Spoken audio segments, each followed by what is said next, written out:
Hello everyone, welcome to my channel. This is Priya Bhargav. Today we are going to do part 2 of Unit 14, Block 4, MPCE 046, that is MAPC second year students who have opted for Applied Positive Psychology.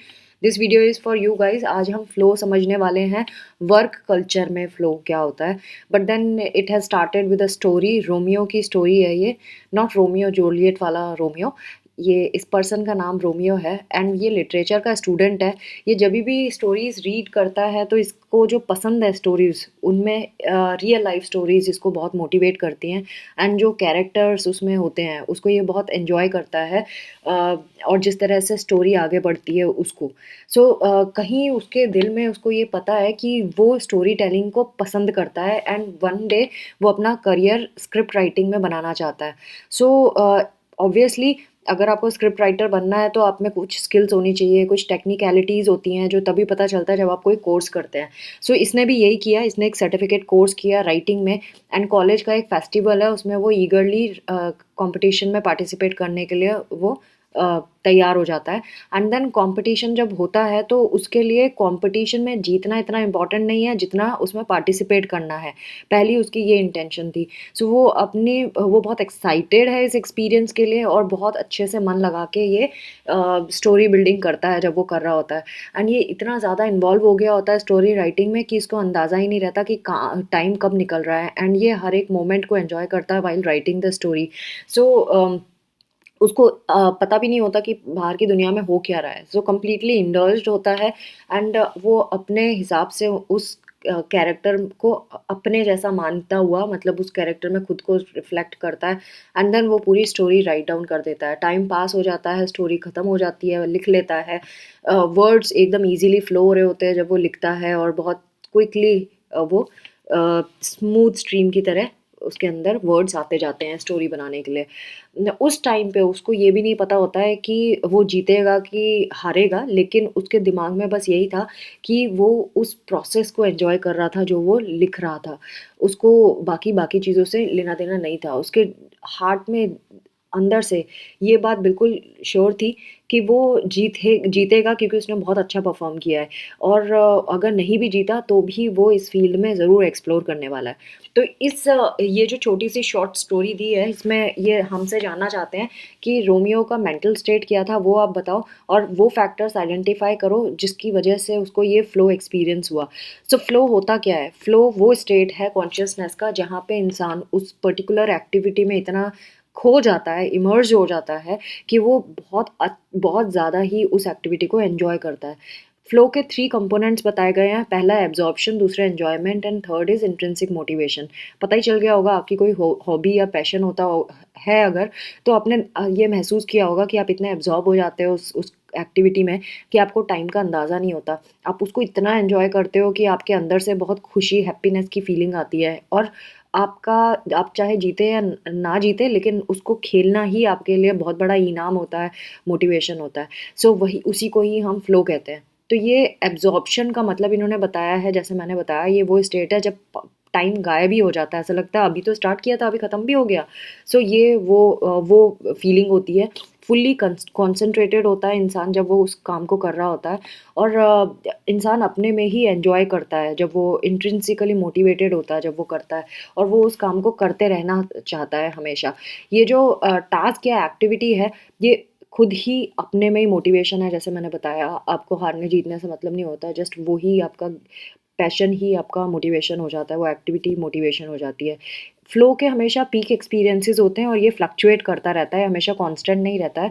अलग अलग performance में अलग अलग level का आपको flow experience होगा. ये कोई परमानेंट फिनोमेना नहीं है और टास्क वाइज डिपेंड करता है. कुछ टास्क में आपको फ्लो का फीलिंग आएगा, कुछ में नहीं आएगा एंड टाइम के साथ भी ये वेरी करता है. कभी मॉर्निंग आवर्स में आप ज़्यादा फ्लो फील करेंगे, आफ्टरनून में नहीं करेंगे, लाइक ऐसा भी हो सकता है.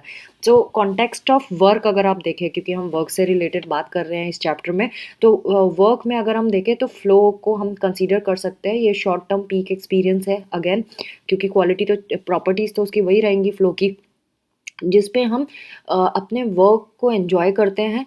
हमारा वर्क ही हमारा मोटिवेशन हो जाता है एंड आप उस वर्क को इतना एन्जॉय करते हैं कि आप उसमें खो जाते हैं.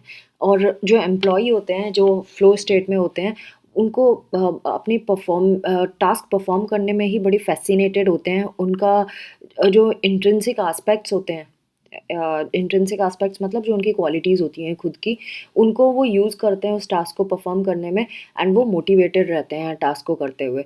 सो अगर आप अपने टास्क में इंटेंसली इन्वॉल्व्ड है, सो ऑटोमेटिकली आपका फोकस हाई हो जाता है, आपका कॉन्फिडेंस बढ़ जाता है और आपकी परफॉर्मेंस भी अच्छी हो जाती है।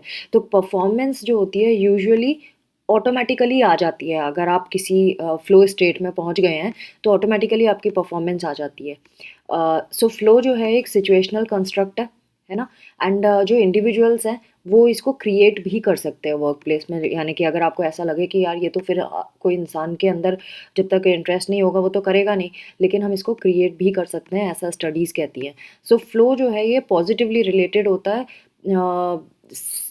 और सेल्फ रेटेड भी होता है, और आपकी परफॉर्मेंस भी रेट की जा सकती है आपके फ्लो लेवल को जानकर। सो 3 डायमेंशंस जो फ्लो के हैं वो डिफरेंटली रिलेटेड है परफॉर्मेंस से। 3 डायमेंशंस कौन से थे? एब्जॉर्प्शन था, है ना, यहाँ पे हमने 3 जो पढ़े थे, एब्जॉर्प्शन था, एन्जॉयमेंट था और इंट्रिंसिक मोटिवेशन था। सो ये तीनों जो डायमेंशंस हैं ये अलग-अलग लेवल पे रिलेट होते हैं परफॉर्मेंस से। सो जैसे कि आपकी जो वर्क एन्जॉयमेंट अगर है तो वो आपकी परफॉर्मेंस को प्रिडिक्ट कर सकता है ना? आपका मोटिवेशन प्रिडिक्ट कर सकता है, आपका कॉन्टेक्चुअल परफॉर्मेंस भी प्रिडिक्ट कर सकता है। सो जो पर्सनैलिटी फैक्टर्स होते हैं वो भी रिलेटेड है फ्लो से। ऑर्गेनाइजेशनल परफॉर्मेंस रिलेशनशिप से भी रिलेटेड है। सो आपका जो पर्सनैलिटी फैक्टर्स है ना, ये flow and organizational performance relationship दोनों से ही रिलेटेड है। देन कंसीटियसनेस का भी रोल होता है इसमें। हमारे जो फ्लो से रिलेशनशिप है वो कंसीटियसनेस का भी पता चला है। और जो एम्प्लॉयज़ है जिनका हाई नॉलेज शेयरिंग होती है, उनमें भी फ्लो बहुत ज़्यादा देखा गया है, और वो क्रिएटिविटी भी दिखाते हैं। और भी कुछ बेकर ने स्टडी की थी 2005 में, उन्होंने और भी बहुत सारी चीज़ें बताई हैं, जैसे कि जॉब रिसोर्सेज में क्या-क्या आ जाता है, ऑटोनॉमी, सोशल सपोर्ट, सुपरवाइज़री कोचिंग, है ना, एंड देन परफॉर्मेंस फीडबैक। ये सारी चीज़ें जॉब रिसोर्सेज होते हैं, है ना। आप किसी की परफॉर्मेंस का फीडबैक देना, देन सुपरवाइज़र्स कोचिंग जो देते हैं, देन सोशल सपोर्ट जो मिल रहा है, और ऑटोनॉमी मतलब आप कितना अपने आप में हैंडल करते हैं चीज़ों को, कितना लेते हैं ज़िम्मेदारी। सो ये इम्पॉर्टेंट है फ्लो एक्सपीरियंस करने के लिए। जैसे ये इन्होंने पता लगाया था जब इन्होंने म्यूज़िक टीचर एंड स्टूडेंट्स के बीच में स्टडी की थी, तब इनको ये वाली चीज़ें पता चली हैं कि जॉब रिसोर्सेज जो है वो इम्पॉर्टेंट रोल प्ले करती हैं फ्लो एक्सपीरियंस के लिए।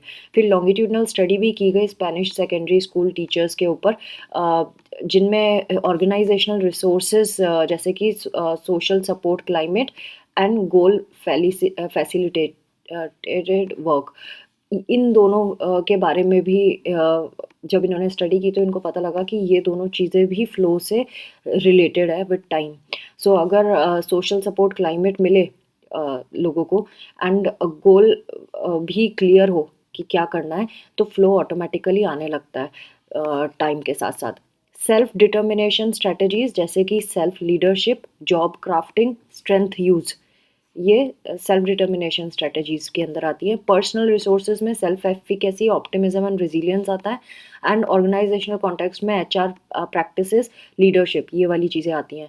तो ये सब भी ना फ्लो एक्सपीरियंस को रिजल्ट कर सकती है एम्प्लॉयज़ में। सो इन 3 फैक्टर्स पे काम किया जा सकता है, self determination strategies, personal resources and organisational context. इन चीज़ों पे वर्क किया जाए तो फ्लो हर एक एम्प्लॉय एक्सपीरियंस करेगा। इसके ऊपर एक स्केल आया है मेजरमेंट ऑफ फ्लो, और हमें एक स्टूडेंट रिलेटेड फ्लो इन्वेंट्री का एक पूरा का पूरा टेस्ट भी दिया हुआ है जो आप अपने प्रोजेक्ट्स में भी यूज़ कर सकते हैं, अगर या पीएचडी करते टाइम भी इस टेस्ट को यूज़ कर सकते हैं। तो वर्क रिलेटेड फ्लो स्केल तो उनके लिए है जो वर्क एम्प्लॉयज़ है, और ये बहुत जगह पे यूज़ होता है, बहुत सारी कंट्रीज़ ने अडॉप्ट किया है इसको ट्रांसलेट करके। एंड वो कंट्रीज़ में से कुछ हैं ये Italy, Australia, China, South Africa. इन कंट्रीज़ ने इसको फुल फॉर्म है WOLF, WOLF, work related flow scale.